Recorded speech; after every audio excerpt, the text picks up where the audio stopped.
clarity, funding, support for workers, support for businesses, I think that would make all of this much easier to sustain. And we haven't had those things, and we still don't really have a sight of what that would look like.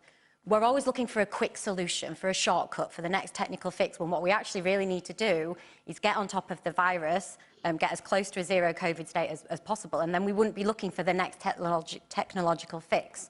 So I have lots and lots of empathy with business owners who would like this as a way to enable their customers to feel safe. But I think there's a huge sting in the tail for workers here who have often been sidelined in many conversations about reopening, particularly in terms of hospitality and getting people back in. Jo. I don't understand why we're making up excuses for Matt Hancock's either gross act of amnesia or a willful misremembering of what happened last year. I mean, I was on numerous calls via the TUC with government. There was insufficient PPE in hospitals. There was frequently the adoption of a two-tier system of who got PPE because there was so little of it.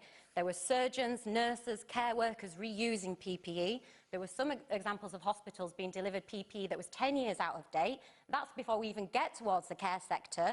You know, some of the lowest paid, insecurely paid people, literally the ones holding iPads while we had to watch our loved ones in care homes on Zoom, not having access to PPE. The idea we're all took by surprise couldn't possibly accommodate this when that is decades, years and decades of underfunding of our NHS is an insult to anybody who provides any care, who works in that sector or associated industries. And it would be so much nicer if we could just apologise to those people, acknowledge what happened and not give contracts to our mates who don't even have any experience in providing PPE. That would be a great start.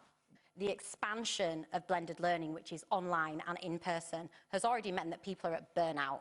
The idea that people have a second shift or a third or fourth shift to give throughout the summer when they are exhausted is just not going to happen.